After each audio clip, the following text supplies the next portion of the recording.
Sometimes I catch myself wandering into places people avoid, even in movies, into the pitch black, where the air reeks of antiquity and the stones breathe with silence.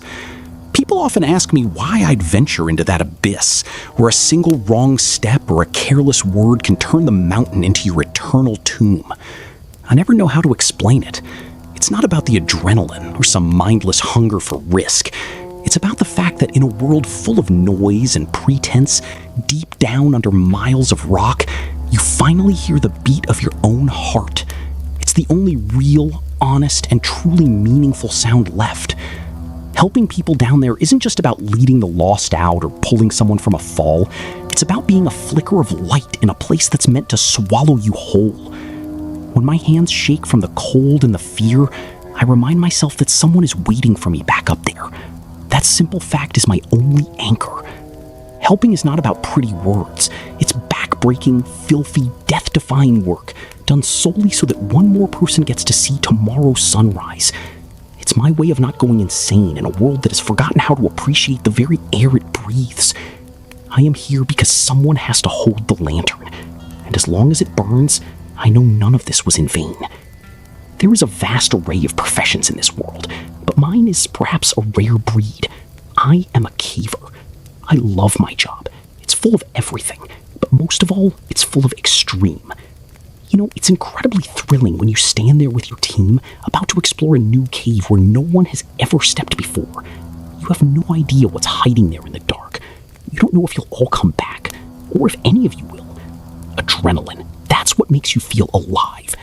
When a person doesn't take risks, life seems bland.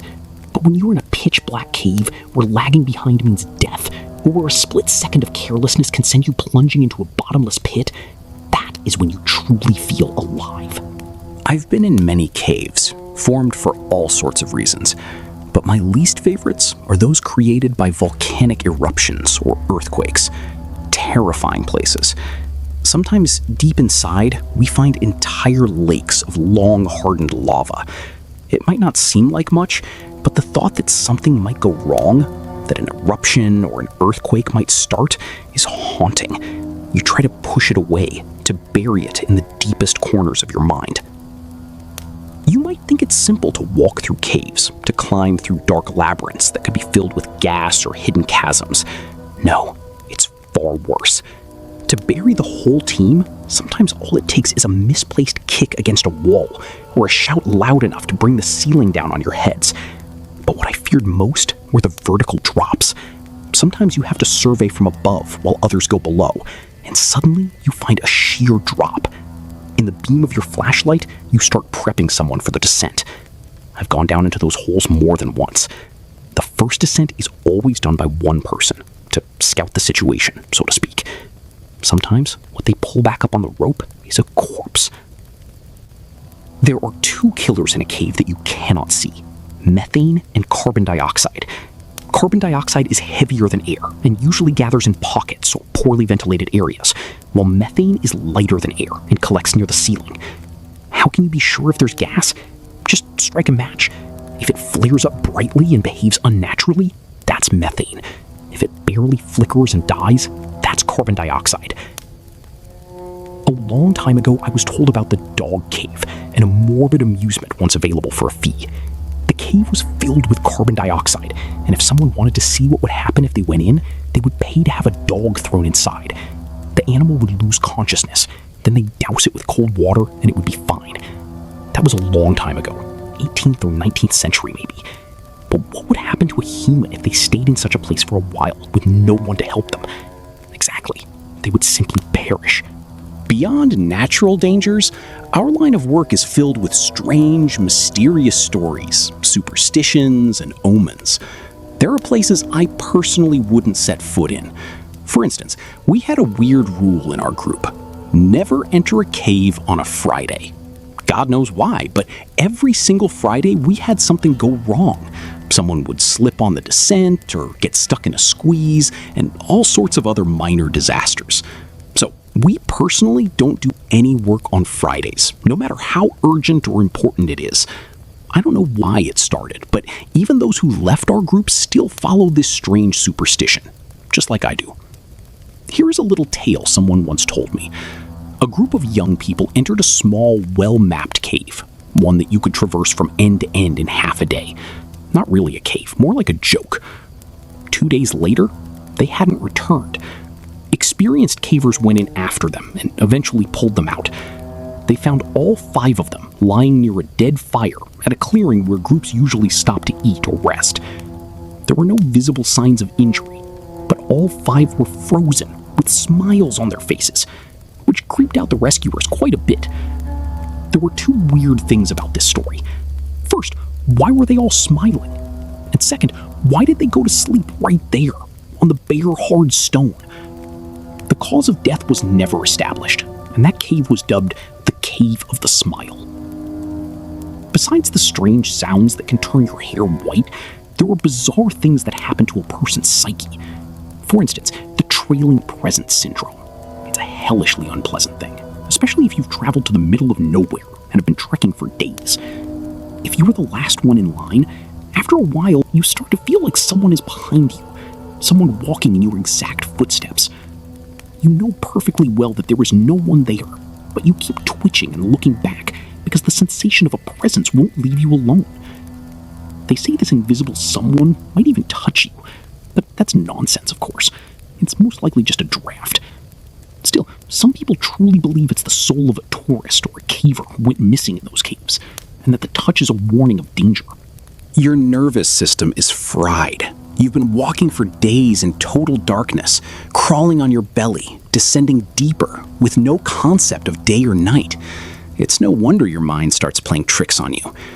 But some groups who experienced this genuinely turned back because they believed it. I didn't talk about the darkness just to be dramatic. It actually starts to drive you insane and wears on your nerves, because the darkness there is different. Turn off your light, and you'll lose your mind within 20 minutes. It's so thick that it makes absolutely no difference whether your eyes are open or closed. You see nothing. You are effectively blind. When you're walking behind someone and glancing around, it feels like you could reach out, scoop that darkness into a mug, and drink it. It's that dense. There is one more peculiarity of the human body that manifests only in caves: the silence effect. In dry quarries, there is no sound, and you are surrounded on all sides by meters of stone that perfectly dampen everything. If you sit in total silence and start listening, this happens. First, there is a ringing in your ears. They even call it ringing silence. Then you hear your heart pumping blood, then the rush of blood in your head, then other rustles and incomprehensible sounds somewhere nearby. You start to panic because there's no one here but you, yet you keep listening. You think you hear something crunch a meter away, and then a footstep on the edge of the light. The panic turns into hysteria. It feels like the devil himself is standing at the border of light and shadow, and if you just stick out a finger, he'll bite your hand off. You start screaming and waking your sleeping comrades, swearing that someone is lurking in the dark. But the punchline is that there is no one there. I don't know why it happens, but in total silence, the mind starts playing a cruel game where it scares you with your own thoughts. This effect is very powerful, and to get through it, you just need to start making some noise or stop trying to listen so hard. But that's all in the past. Now I work for myself. I have a small business, taking people into quarries and bringing them back for a fee. Those days of climbing into random holes are over. I live a calm and measured life now.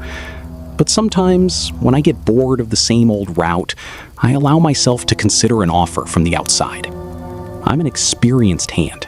I've been everywhere and seen everything.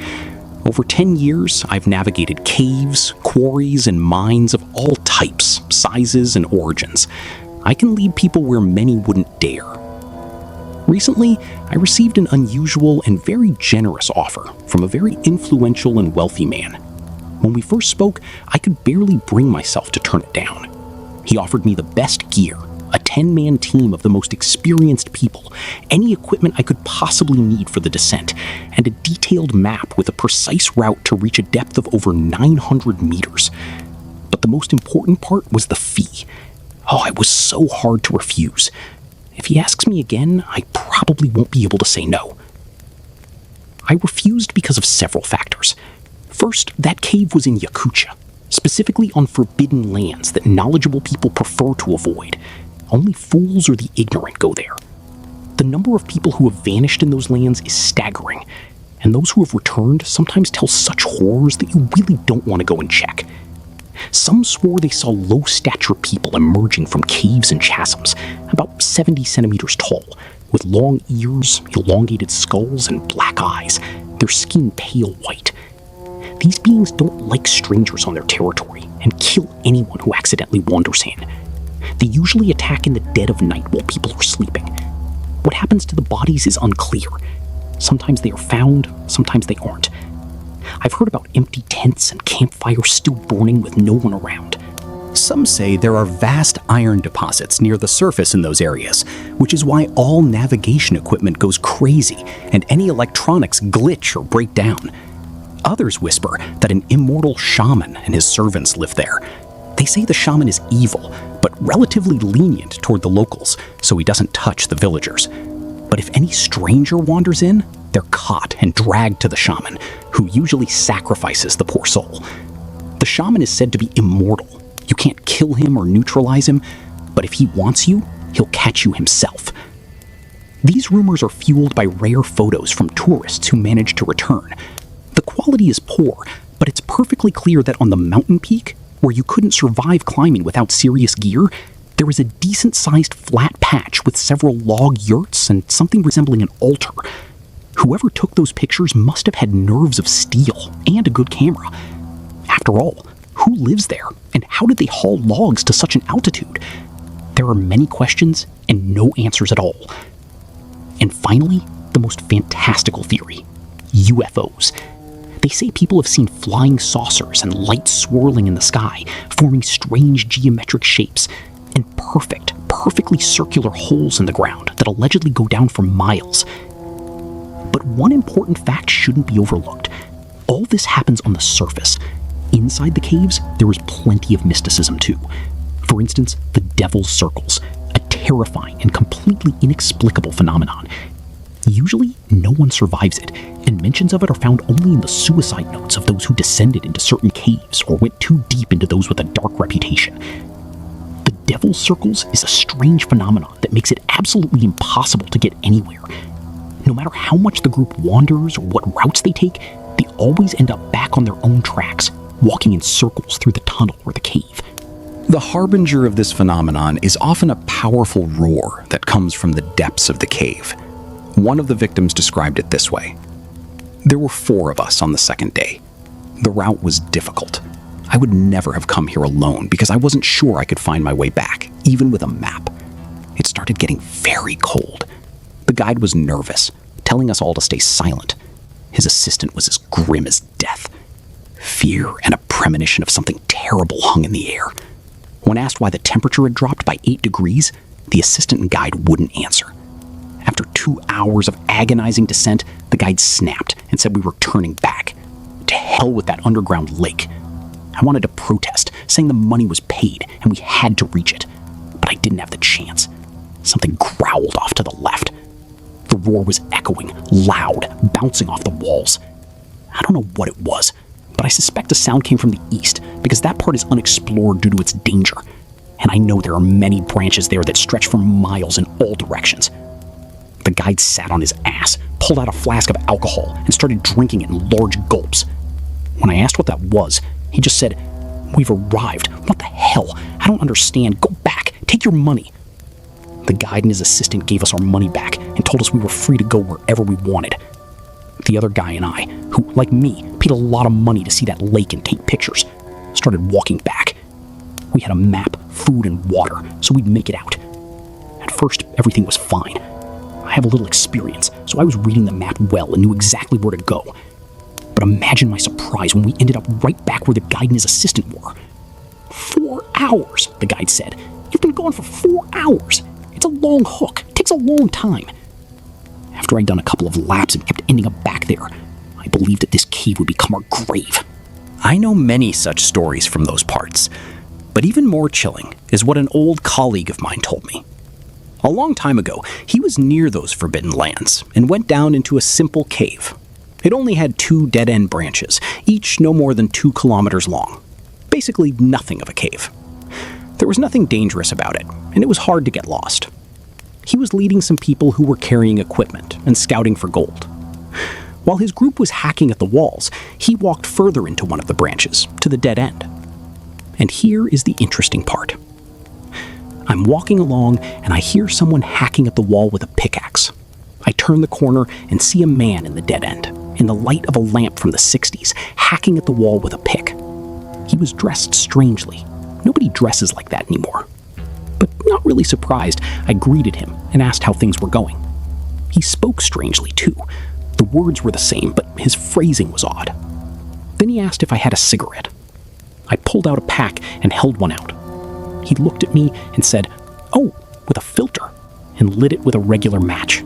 Then added, "If only they'd ship us some of those filters. I'm sick of Ogonock and Astra." I didn't understand at first what he meant. Then I remembered they used to make those brands, and I started to feel a flicker of anxiety. I pulled one out. "Wait, mine? What is this?" And I realized I had to get out. I went back to the group and told them what I'd seen and who I'd spoken to.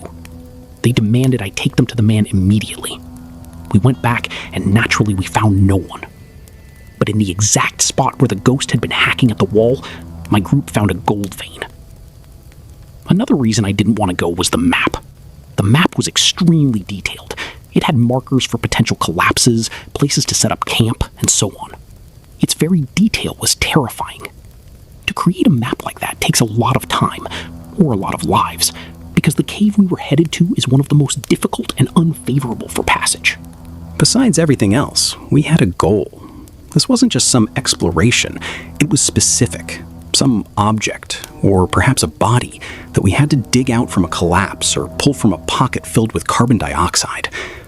After much thought, I agreed.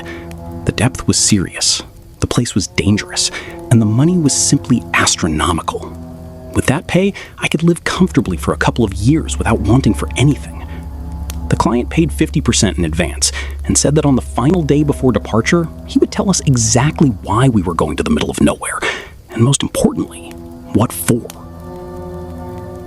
Early morning, 10 of us, standing by the helicopter, packed to the teeth. Everyone was grim and annoyed, but trying to maintain friendly relations, just for show. I never worked with these people before, but I'd heard about some of them. For instance, there was Mark, nicknamed the Troll. You might think he got the nickname because he never leaves caves, but no. He got it because most groups he went with didn't come back, except for him. People say he killed them himself. Not all of them, but many. That man is a black mark on any team. The others I'd heard of weren't as interesting. Just regular guys with inflated egos. Some had more experience than me, sure.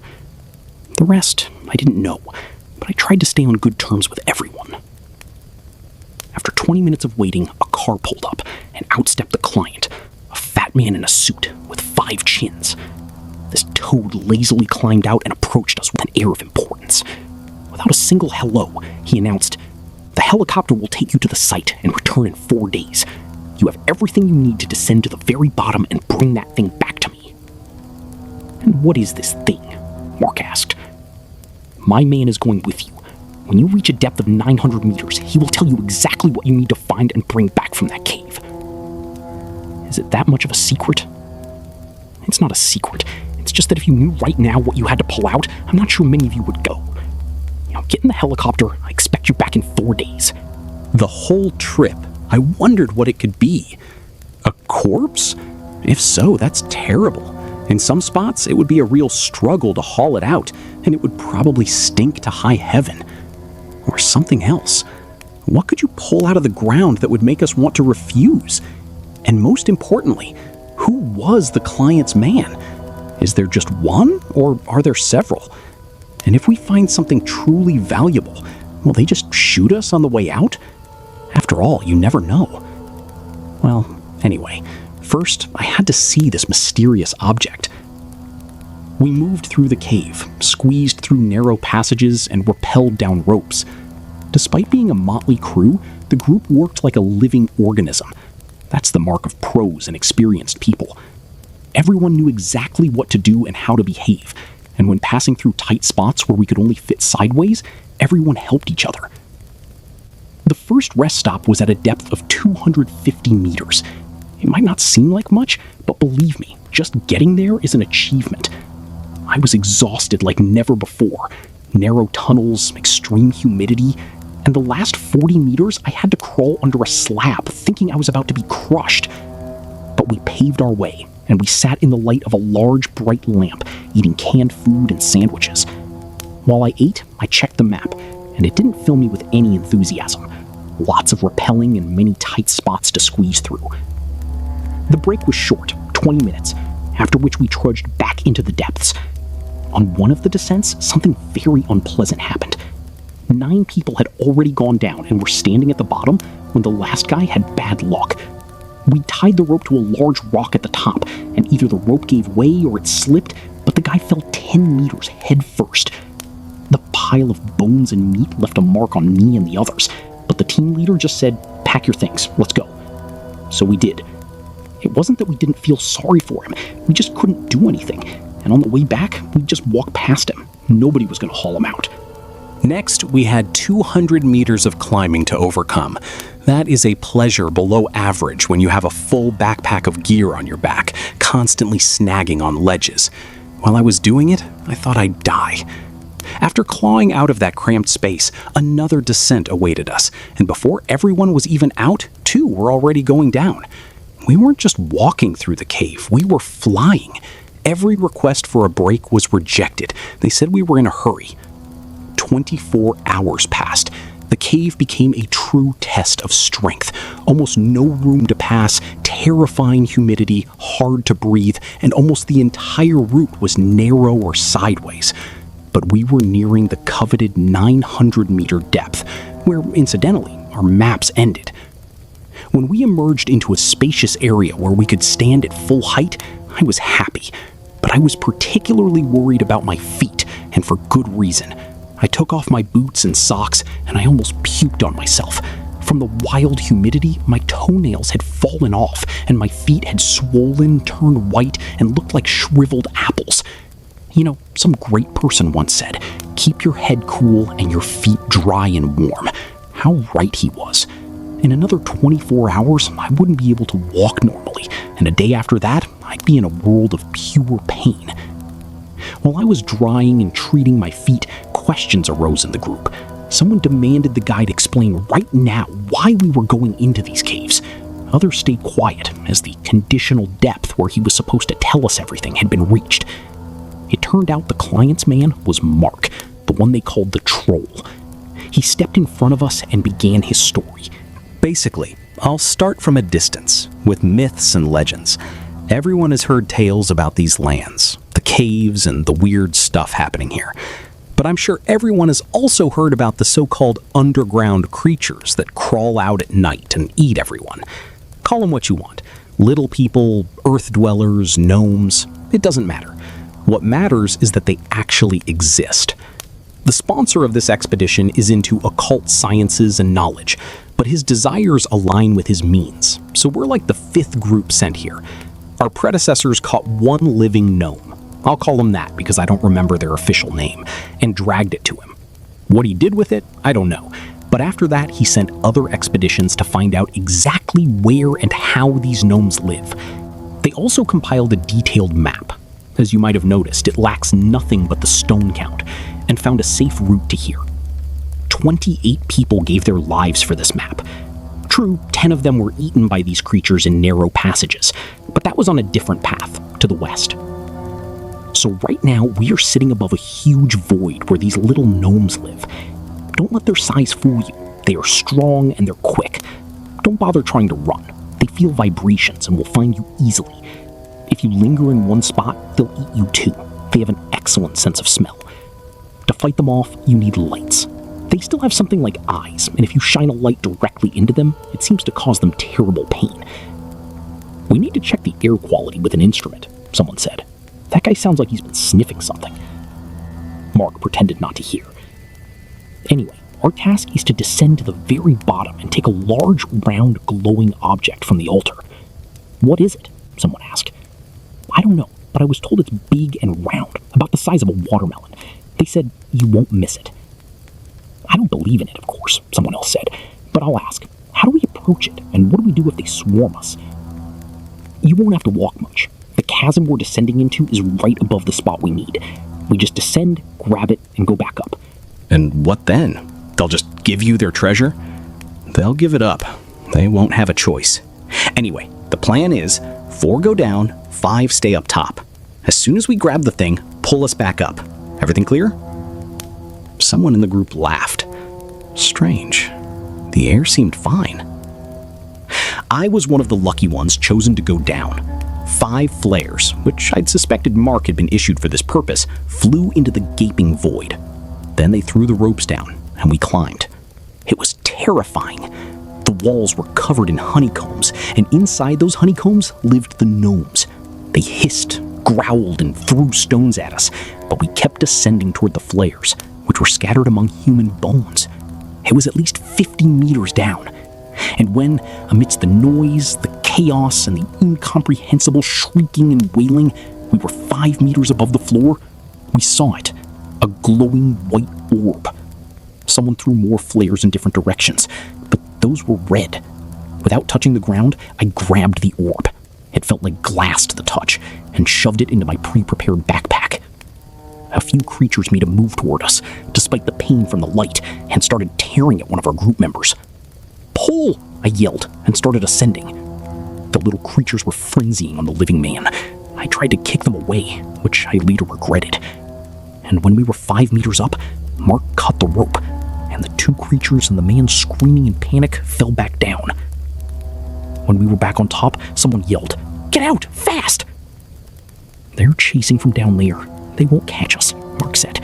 "Those things can't fly. They won't get up here. They'd have to run the long way around through other passages, and that's not fast. But we aren't going to sit around, obviously. Alex, Andre, go to the edge."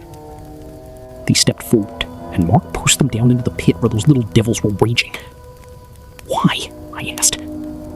"We buy time.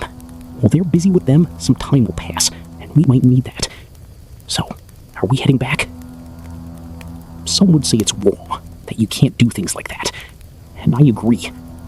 But at the same time, I have to admit that we sacrificed 2 cavers so the rest of us could win time.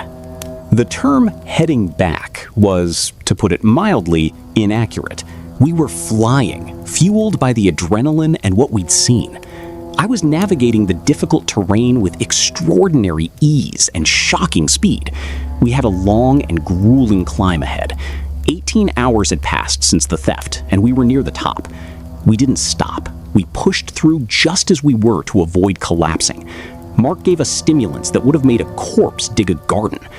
When asked about the helicopter, he said he had communication equipment and that 4 days was the absolute limit. After that, no one would come for us. In the end, it all went well. I was afraid we'd be left there, or worse, that those gnomes would crawl out and kill us. But no, neither happened. And what's more, the money promised to me arrived. And I suspect with a bonus. They didn't kill us, as Mark said, only because we know nothing. No names, no faces, and no matter who we tell this story to, it's unlikely anyone will believe us.